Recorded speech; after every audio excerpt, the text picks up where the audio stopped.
Hi, I'm Marcos Lobo, and this is the Optimist Engineer. Today, the blockchain technology from a product perspective. Well, the way I define the product development manager, I mean, it's obviously it has like the product part of it is there, right? I see myself as an interface between the business and the actual technology. Maybe the basic question would be, how do you describe blockchain? Well, just to keep it very, very simple, in the blockchain world, or as I want to call it, distributed ledger technologies, at the end of the day, is the distributed ledger. We have blocks at the end of the day with transactions. The transactions are the instructions that any member participating on the network is sending to the network. Those transactions will be included in blocks that are locked with a special key and a cryptographic key. And then those blocks will be added to the ledger or to the blockchain. This is why it's called blockchain. And those blocks are linked with one another through a hash of the previous block, right? That's how you have a blockchain. What about artificial intelligence? We are in the year of the artificial intelligence. Does it fit in your business? Does it fit in a company that is working with blockchain? I would be cautious here. I can say blockchain, NFTs, cryptocurrency, metaverse, all those are, buzzwords that can happen in 2 years. What about blockchain? Already past the time of the blockchain? It's my pleasure to have Ángel Suárez for driving this session today. Ángel has a PhD in Technology Enhancement Learning by the Netherlands Open University, and nowadays is currently working as Product Development Manager at KALYP Technologies. Ángel, welcome to the Optimist Engineer, and thank you very much for coming today. Hello, Marcos. Thanks for having me. It's a pleasure to be here with you today. It's great to have you. I was looking forward this interview for a long time, and finally we were able to meet the calendars, and I'm very happy for this, because in the field on which you are working on nowadays, I believe it's really interesting for the audience that we have in the Optimist Engineer, and I'm pretty sure the audience will love this conversation. Yeah, it's been taking a while that you are chasing me, and our calendars did not. We did not find any spot to meet up, but yeah, finally we made it. Let's see if we can share some of tips and things that we are working on, and see if the audience find them useful. Let's see. I'm pretty sure it's gonna be like that. So Ángel, as usual, let's warp a little bit. So I don't know if you can tell to the audience a little bit where are you coming from, and how do you reach the product development manager here in KALYP Technologies? Sure. Yeah. Let's go through it. I'm a software engineer by background. I've did my degree at the University of Oviedo. Finished around 2011 or so. I did a master's degree after that, and while I was doing my master's with you, by the way, I was also working at a small company, a small coding shop here in Oviedo, that we were doing developments for SMEs, custom developments for SMEs.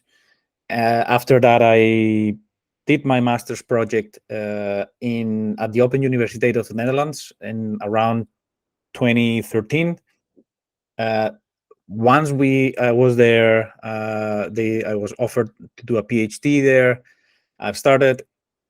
It took me like 4 years working there. While I was there, I've been doing or running a startup with one of my friends that he lives in Valencia, about data security, cookies, and all those things, Data Protection Act, and all those things. Finalized the PhD and stopped working on the startup around 2017, where then I moved with my wife to London, where I started to work at KALYP as a software engineer. And while I was at KALYP, I kind of migrated or changed a little bit my duties to work as a product development manager, which is currently what I'm doing. Happy with. And that's basically what I'm doing right now. And a couple of two things more that I'm doing. I call it like ruralpreneur. I'm building up 2 rural apartments at my village in Santibanes, and from time to time I'm also like participating in podcasts like the one that we have with Cloud Native Asturias. That's all about things that how I got here and what I'm doing at the moment. So you are not getting bored at all, right? No, not really. So it's good. I like it. I like to be, doing things, right, that interest me, and since I have the opportunity, I take any advantage of it. From it, I learn, and yeah, let's go for it.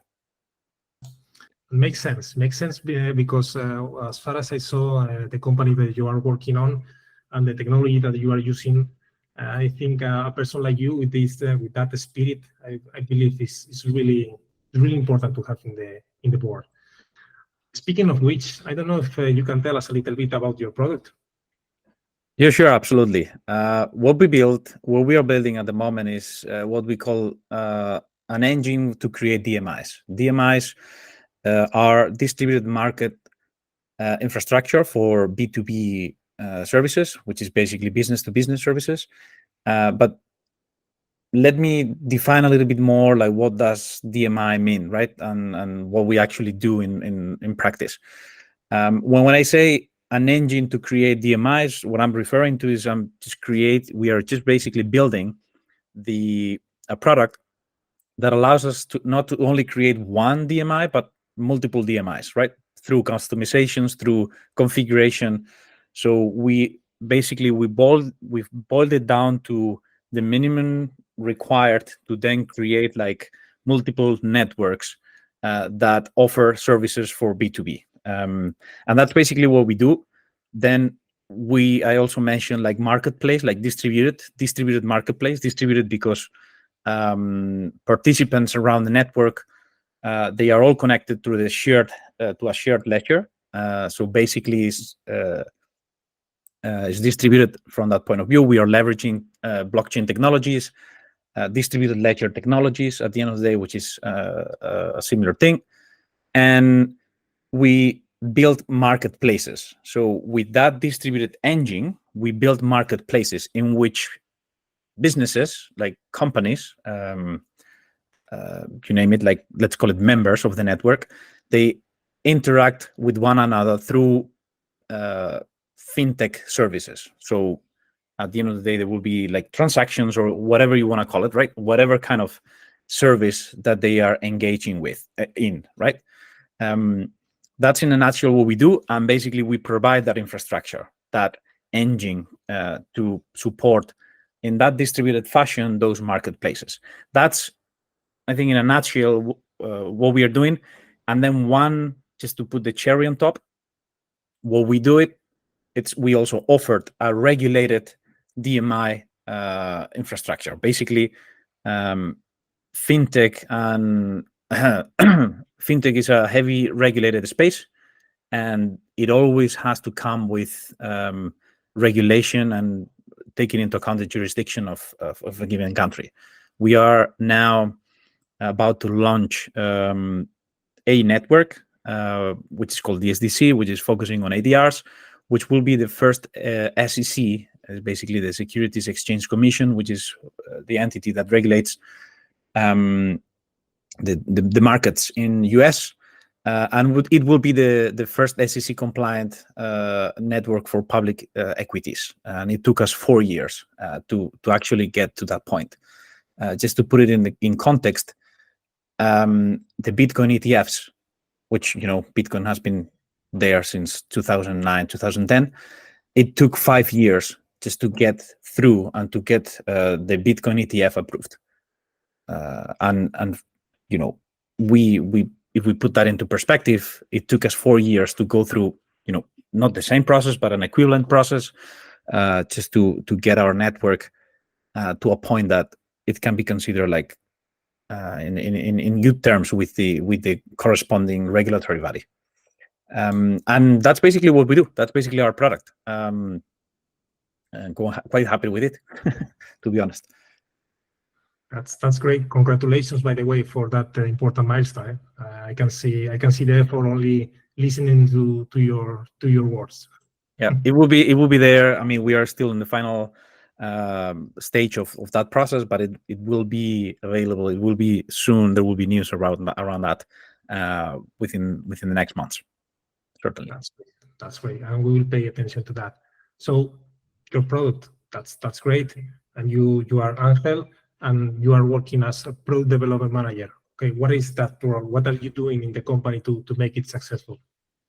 Well, the way I define the product development manager, I mean, is obviously it has like the product part of it is there, right? I see myself as an interface between the business and the actual technology, so that I translate whatever requirements we have at the business level, and I put it with the help of the tech guys and with the help of the help of the engineers and the business people.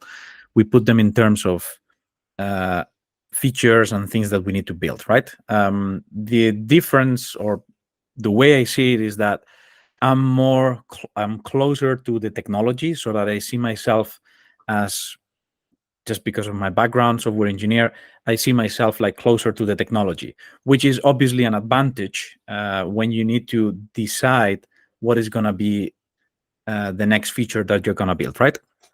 Because it allows you to empathize a little bit more with the product that you have, with the technical part, with the engineers, so you know what they are coming from, and then you can understand their needs as well, as the same way you understand the needs from your clients and from the business people, right? So at the end of the day, this is what matters. Clients will come with some requests. The clients, the members, stakeholders will come with some requests, and we basically gotta prioritize, and we do certain things with it. But you gotta take it into account what you currently have, right? And you gotta decide like what is the best for the product, and the best for the company, and the best for all of us at the end of the day.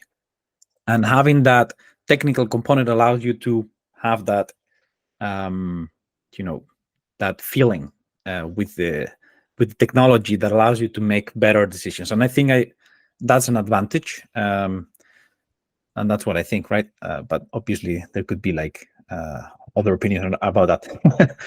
That's basically what I do. That's basically how I define my role. The interface between the business, and I include in the business like the people within KALYP and clients and stakeholders, and the technology. Yep. Cool. So you mentioned before you are coming from your background is about software engineer.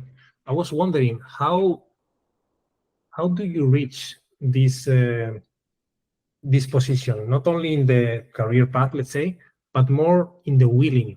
I can imagine some people that could be listening to us wondering, okay, what was the reason that Ángel had in mind to move from software engineer? Because of course you have a degree in software engineer, most likely because you like it, and at some point something happened in your brain, I can imagine, and you say, hey, I want now this. I really want to move to product side, not fully, but kind of keeping an eye on the technology. So what happened? What is the trigger for you? I would use the quote from Steve Jobs, like "Stay hungry, stay foolish." It's basically stay curious, stay always eager to learn new things and to go beyond like what is expected. Obviously, you gotta meet your duties and whatever you have to do at, for example, when I was working at the software as a software engineer, but I always felt that I wanted to not just do what is being decided, right, but also to find like what needs to be built next, and that's how I jumped into that product role, because a product manager or a product development manager finds out the things that are going to be the next items that you need to build on, right? And finding what is going to be built next, it takes a little bit of understanding of the business, understanding of the product that you have, understanding of the customers that you have. And that's about learning. That's about staying curious, staying, on top of the curve, just to make sure that you can foresee what is going to create value for them and for us, and then stay ahead of the curve, which basically means that if you keep those things in mind, you will be able to innovate, and you will be able to provide insights for the team and provide like a good direction in terms of what needs to be built. In my case, I'm answering the question like why did I change, or how I got here. I think it's partly and mainly staying curious, that eagerness to learn more and to keep improving and keep helping the team and helping the company. At the end of the day, I think in my journey, I think it was also like by chance, I stumbled upon it. I liked it, but there was also a gap, or I realized that there was a gap in our company back in the days, because nobody was doing that translation between what they want and what we need to build, right? It was directly into business people telling engineers what to build, and not in the maybe perhaps using the right channels or the right I wouldn't say it was done in the wrong way, but perhaps it can be improved, and that's what I wanted to contribute, and I think we've improved that part. Obviously, having that, as I said, that technical background, it allows me to empathize a little bit more with the engineers, so it helps and it eases that communication. But yeah, this is how my specific experience has gone on that part. So it's something that I liked, but then you gotta have the opportunity to, and you gotta find that spot. That's super interesting and very, very inspiring, I would say as well. And we clearly see that in companies, most likely like yours, that they are very close to the technology or to a specific technology.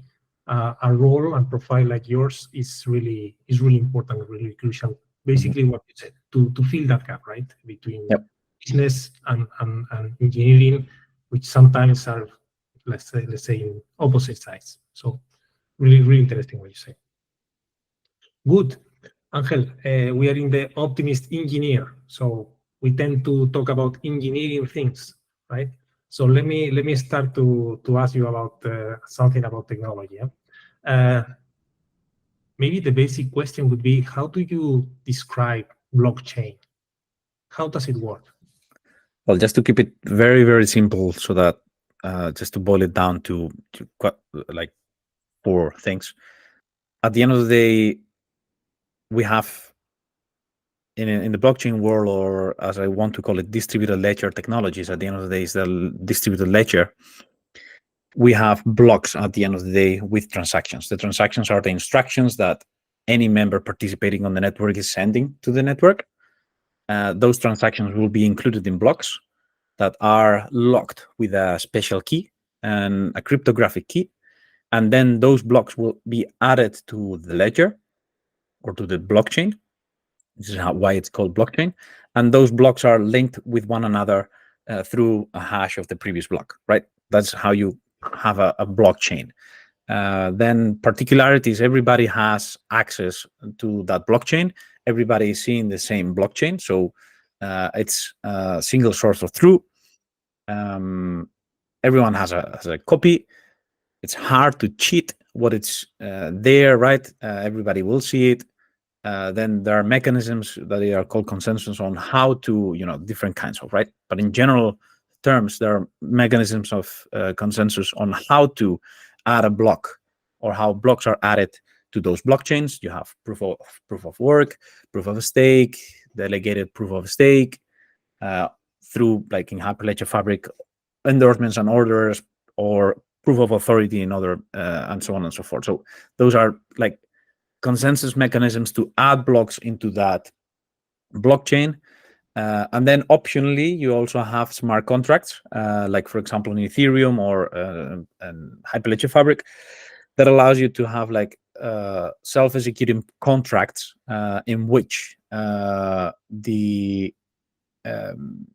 code, it's automated and it's trustless, with trustless execution, in which like predefined actions are executed when they meet certain conditions, and then this way, you under certain conditions, you can execute certain transaction that does whatever you want to do. And I think that's the whole thing that we do. For example, in our company, is that we have like smart contracts that whenever you have certain conditions, we, for that specific network, whatever, carbon credits, ADRs, real estate, whatever that is, you activate certain transactions that do certain things. And that's basically the logic that we add, the business logic that we add on top of the blockchain, right? This is how you customize, how you bring, bring value to those blockchain platforms by creating those the smart contracts that do whatever you want to do with your logic. I don't know, that in a nutshell, those are the components like for blockchain, without getting into a lot of details here.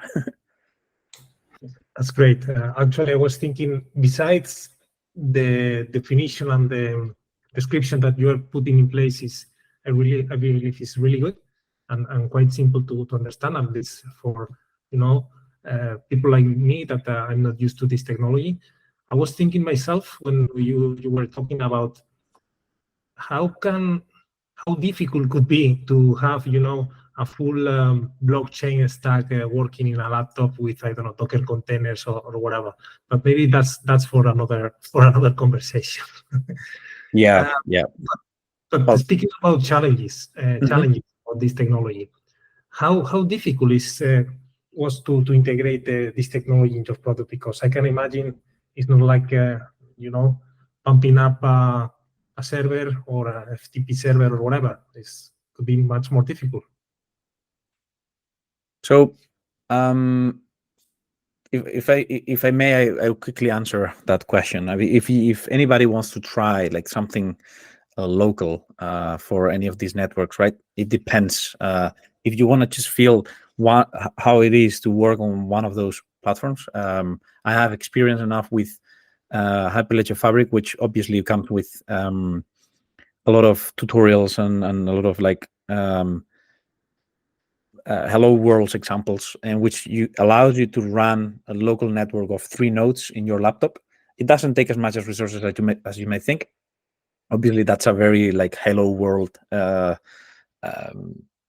network, right? So it doesn't come with a lot of bells and whistles, but it will allow you to sense a little bit like how much does it take to just like start up one.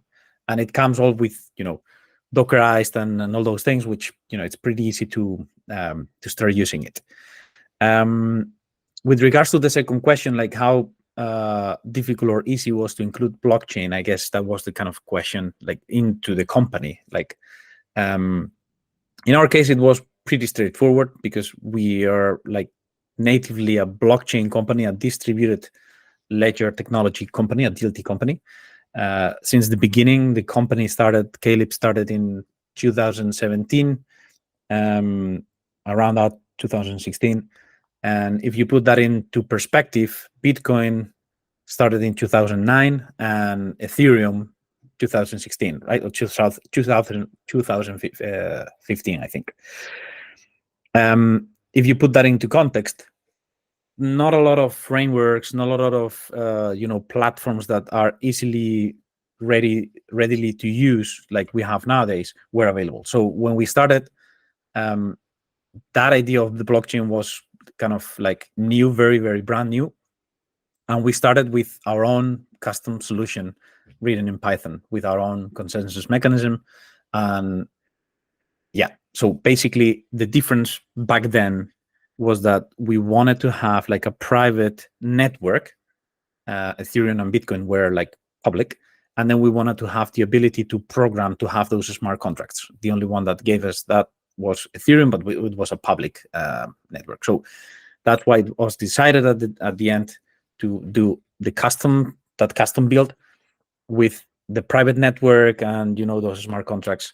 Obviously, things have evolved, and we've moved to like frameworks that allow that already, and they have a community behind, and then you can leverage some of the things that are beneficial.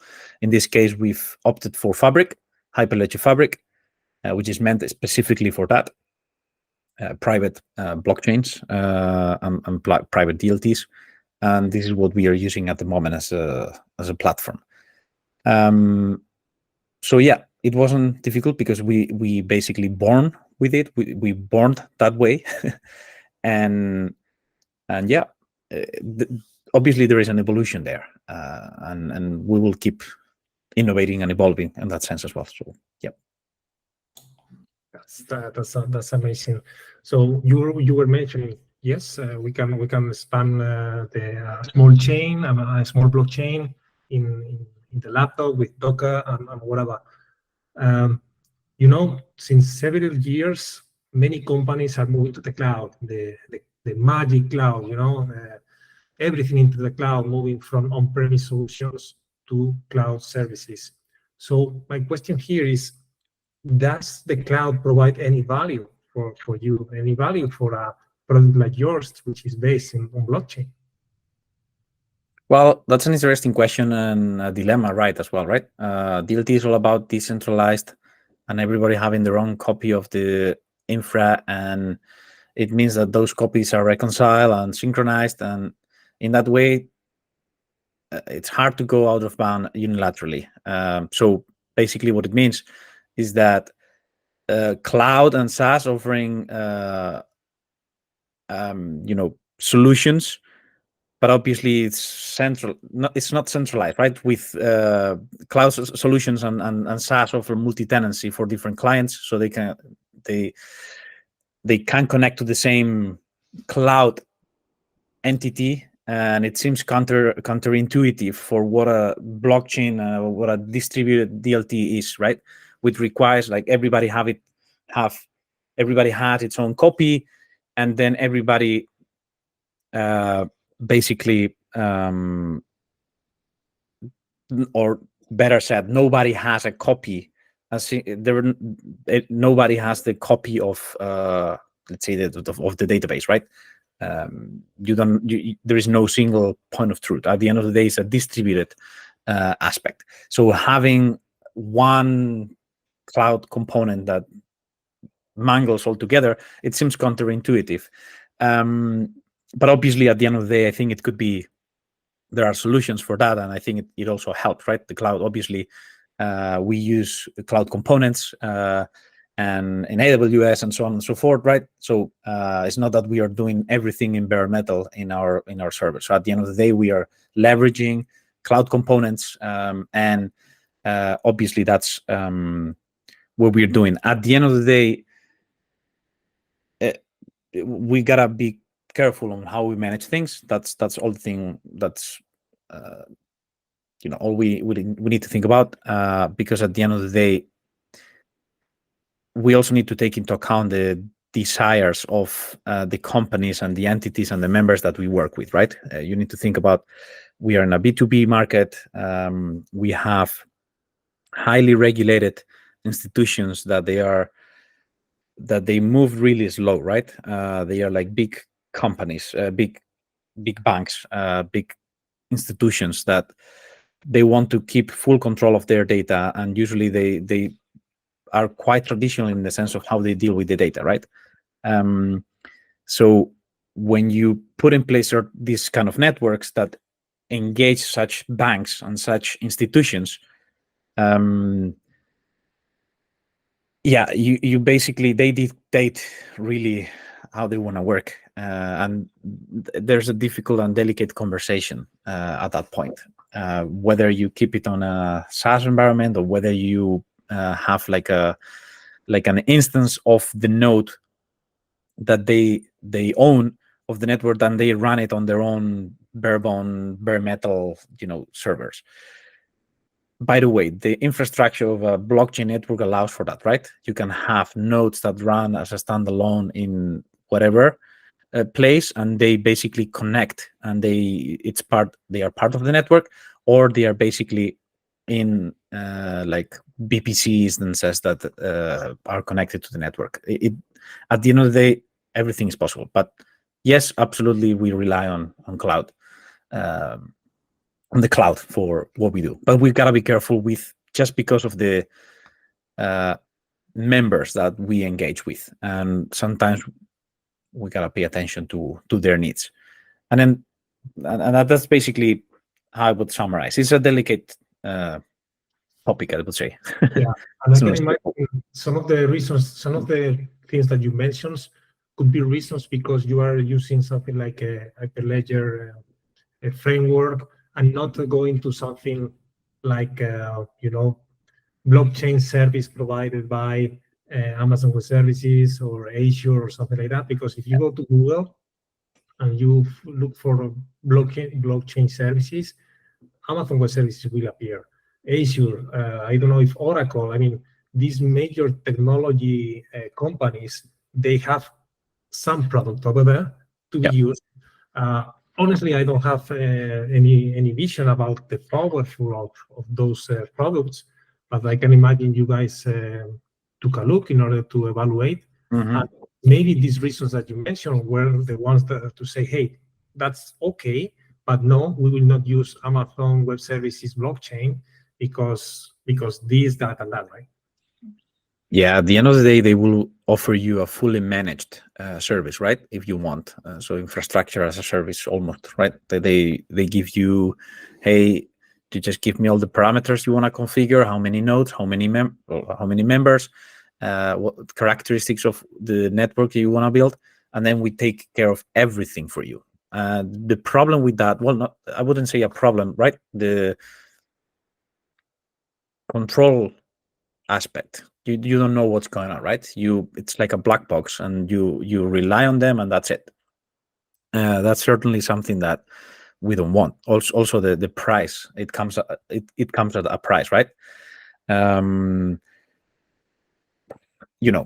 the end of the day, whether you will rely on their services either, right? Because it's Amazon, it's either it offers the VPCs at this level, or it offers you like an abstraction of blockchain fully managed service, which is on top of those VPCs or our instances and whatnot, and you only see what you need to see. So it's all about convenience at the end of the day. But right now, we made the choice of just that we take care of the infrastructure ourselves, or at least we manage the network ourselves, and we don't rely on a third party to do it. That's how we do it right now.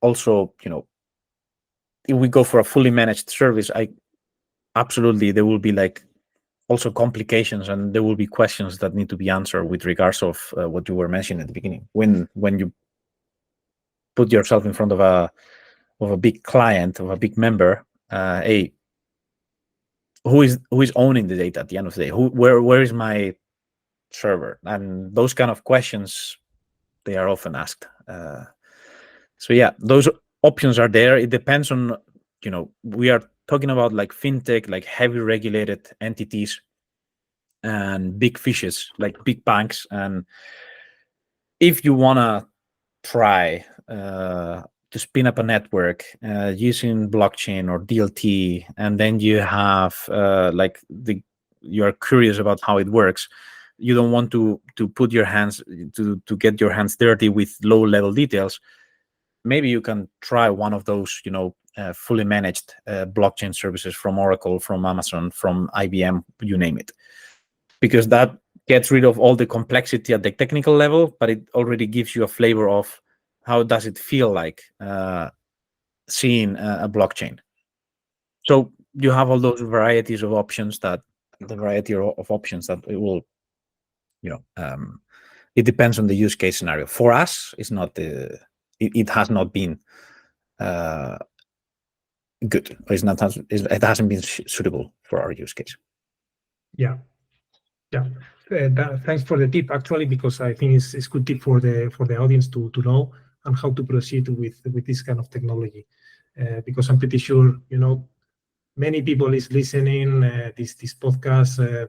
Many people are also asking in the comments of the newsletter about the startups and this kind of stuff. People is always thinking about the way to have new products. So this insight that you are mentioning, I'm pretty sure people will find it very, very useful. Okay, Angel, let's jump let's say to the last section of our conversation today. So if I back like 2 years, no more than 2 years maybe, I can say blockchain, NFTs, cryptocurrency, metaverse. Maybe you remember metaverse at some point. All those are buzzwords that just happened in 2 years. What about blockchain? Already past the time of the blockchain? I would say not at all. I think with every breakthrough innovation, there will be a lot of noise, and certainly it has been the case for blockchain as well. But when it cools down, and I think there is a graph somewhere, like what happens with every breakthrough, like every technological breakthrough, that it has like a hype. The beginning, it goes all the way up, and then it goes down because it loses a little bit of interest, or it seems like. And I think it's a little bit the same here. That what you are describing now, I think it is even it was called the crypto winter. So it has helped us, people in this community, to eliminate noise and to focus on and to now see companies that really hold value to arise and to grow, right? I think now what's the new trend, I would say, not the new trend, but what's how the market in the blockchain and DLTs is shaping up.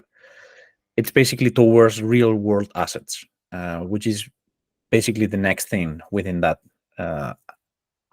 area.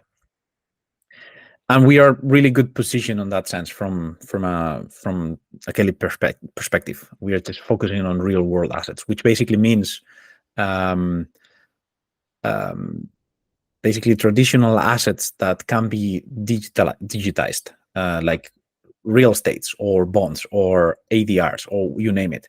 They are digitized, and then they can be represented digitally with a token behind.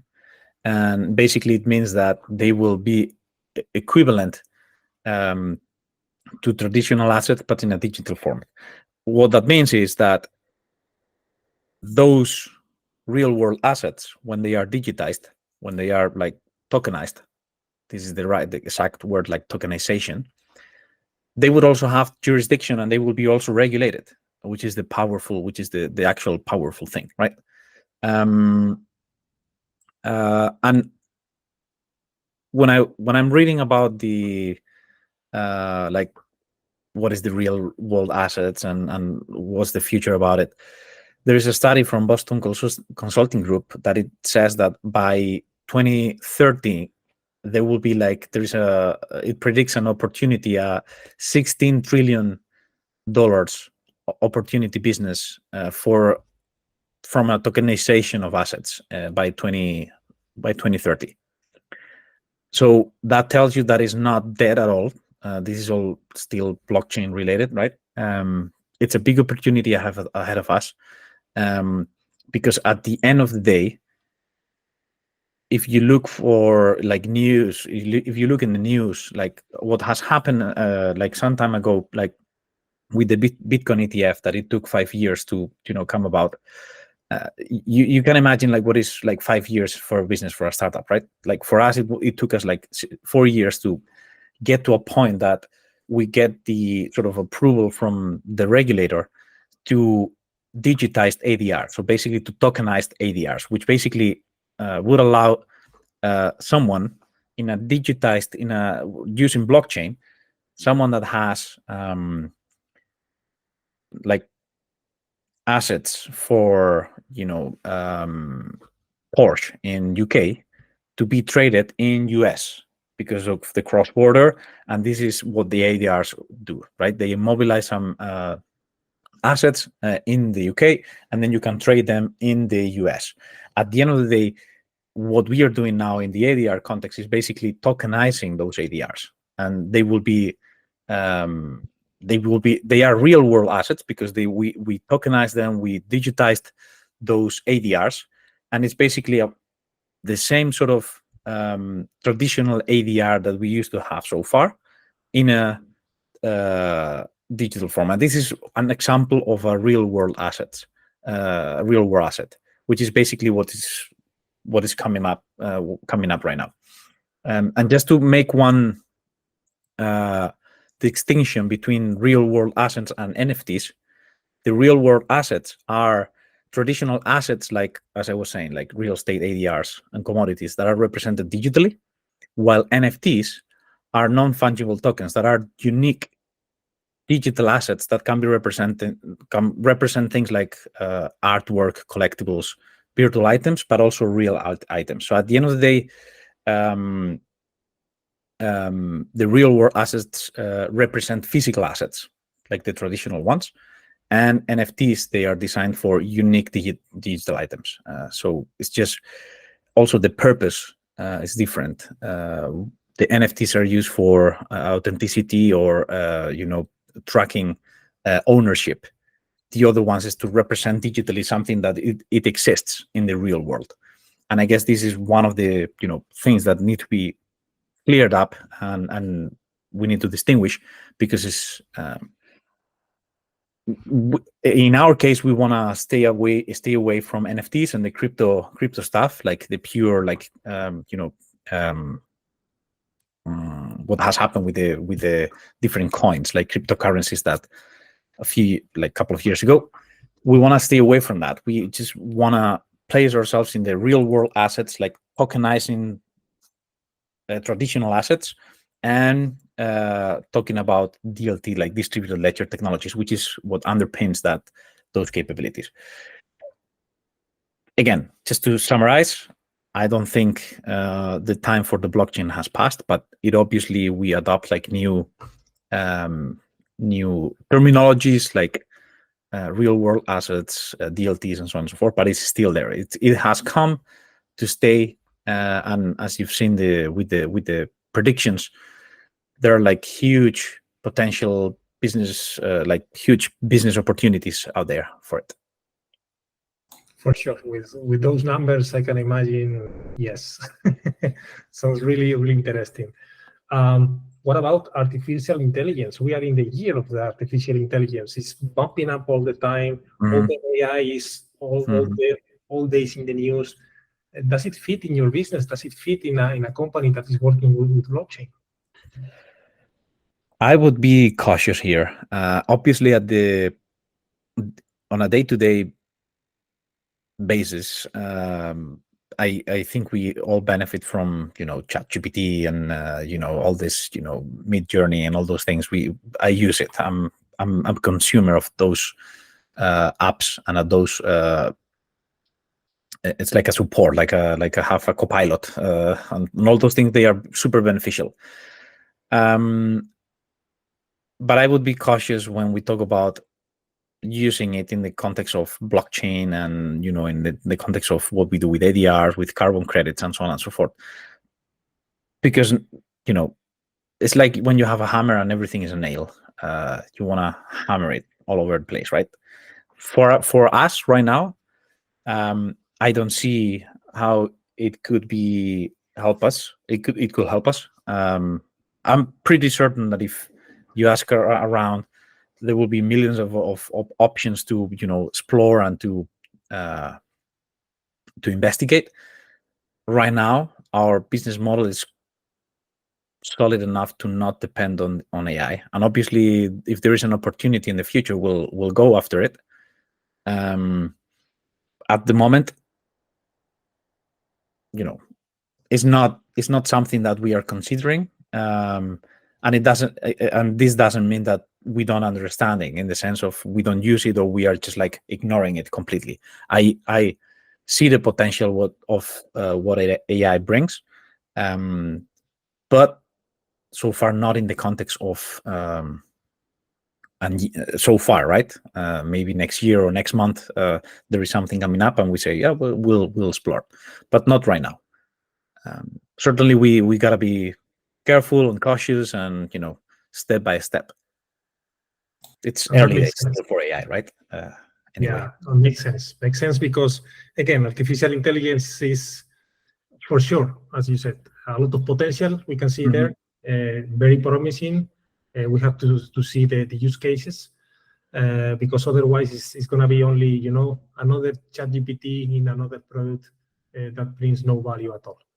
Just because some CPO or whatever decided, hey, let's put artificial intelligence on that because with this we will sell more. So most likely that's not the way.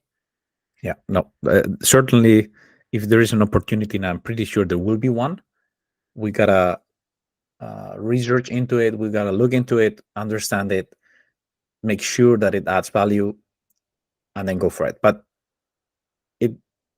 we shouldn't just go for it. We shouldn't just go for the trend just because it's the new trend, right? At the consumer level, yeah, I see the value right now. At the business level, things obviously, it's also different scale, right? When we talk about the business, it moves really slower than at the personal level. That's also something. It's a consequence of being in a B2B market or a B2C market, right?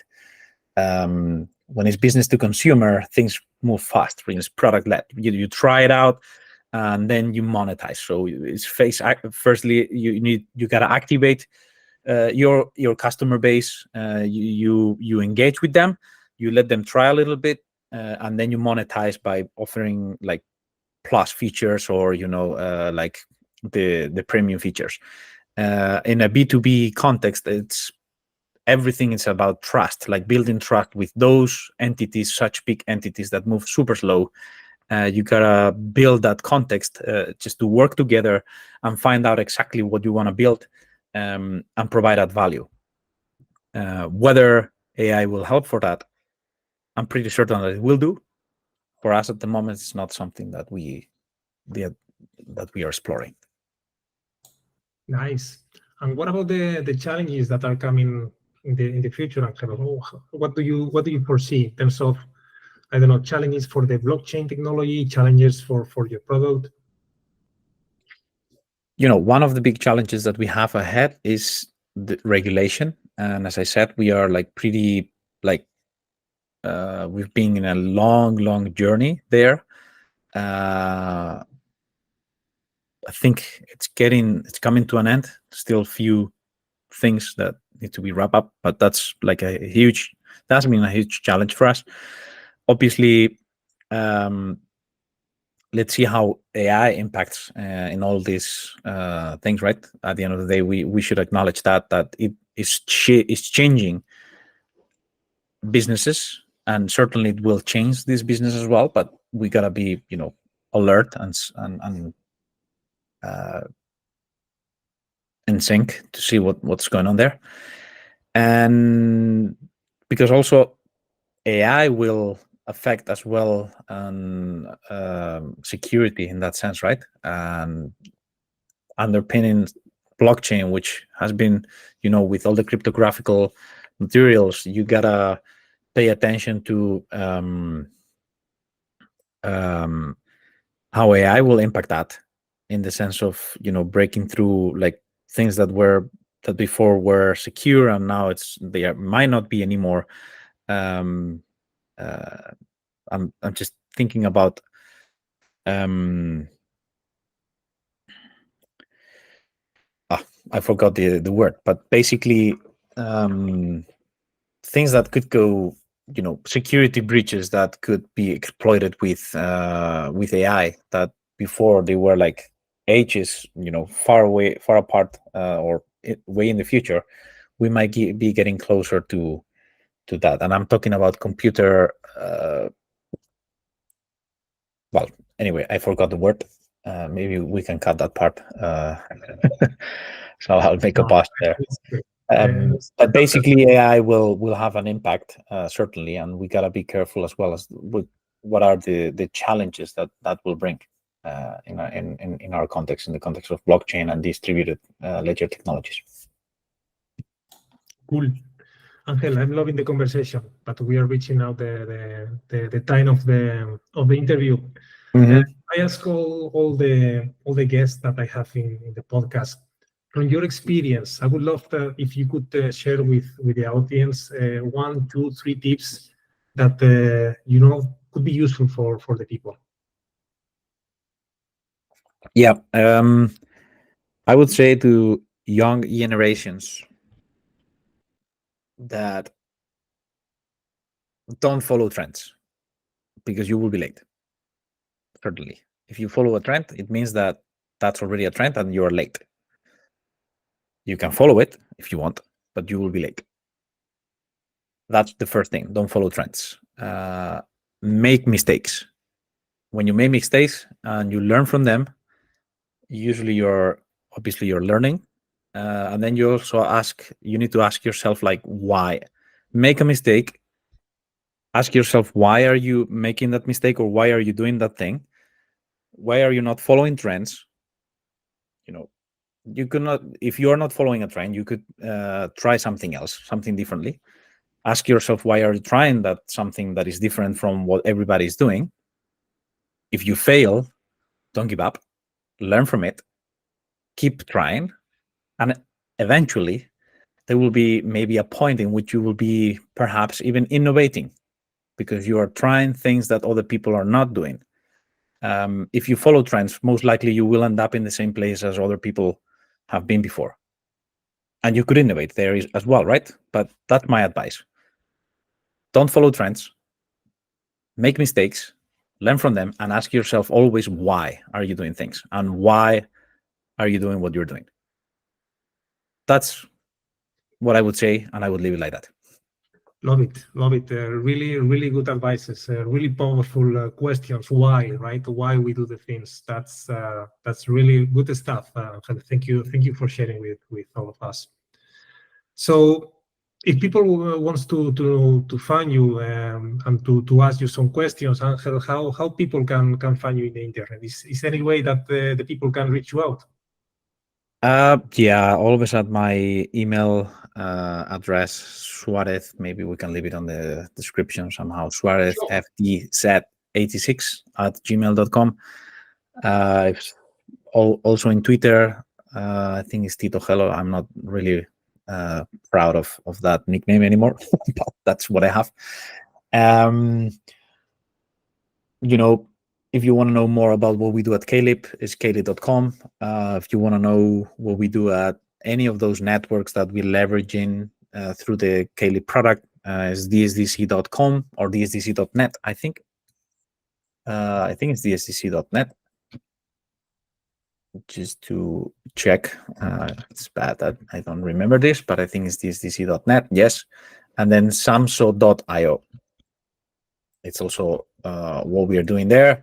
Those are a couple of examples of networks that we are like bringing up or leveraging through the KALYP product. And yeah, Twitter, LinkedIn, of course, as well. These websites, and yeah, in Cloud Native Asturias as well from time to time. Cool. Of course, for all folks that are listening, we will put all the links that we were mentioning during the whole interview. We'll put it in the description of the episode. And yeah, so fantastic, Ángel. Ángel Suárez, Product Development Manager at KALYP Technologies. Thank you very much for your time today. My pleasure, Marcos. Thank you very much. Bye-bye. Bye-bye.